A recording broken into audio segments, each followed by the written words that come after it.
Макс Покровский, я обращаюсь к тебе от лица украинских воинов и от лица всего украинского народа.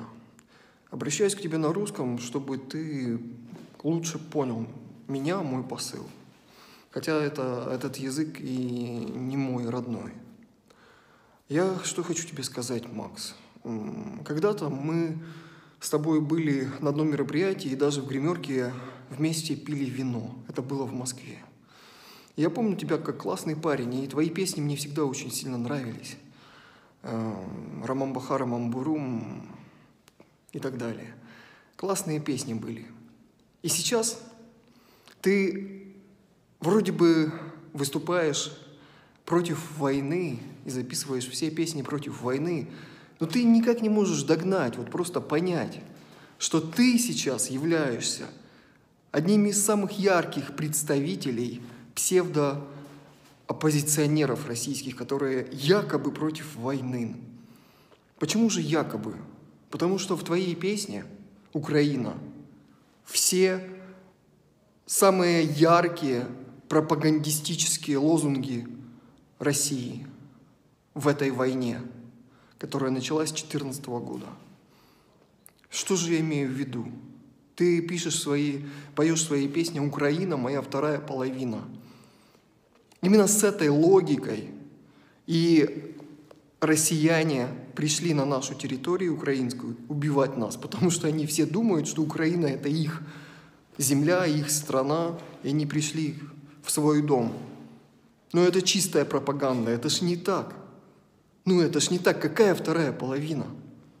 Макс, а почему ты поешь в своей песне от Днепра и до Берлина, а правая вся часть, точнее, восточная часть, южная часть Украины, все уже не считается для тебя Украиной? Это уже Россия, все? Макс, что за пропаганда? Это же вроде бы элементарные вещи. Ты выступаешь против войны, но ты поешь в своей песне пропагандистические слова. Ты либо не догоняешь, реально, долбоеб, либо ты, работаешь на Кремль. Макс, как так-то, а? Как так можно? Я тебе хочу предложить вариант твоей же песни, такой, чтобы действительно это было в поддержку Украины и против войны. Вот он примерно так. Я не очень хорошо пою, но я хочу, чтобы ты понял саму суть. Україна, вона єдина, неділима, іде від Чопу і до Крима. Та-тара-тара-тара-там. Логику ты понял, да?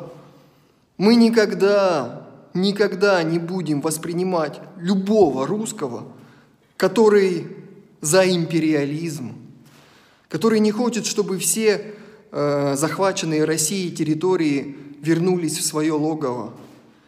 Мы никогда не будем воспринимать русского человека, который считает украинца своим братом, своим другом и так далее, и так далее. Все, мы хотим максимально отстраниться от вас, максимально забыть наше общее прошлое, забыть ваш язык и вычеркнуть любые варианты будущего, какого-либо будущего с вами. Пойми, Макс, это очень просто.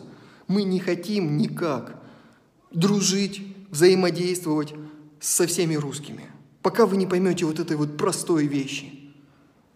Макс, давай, включись, а?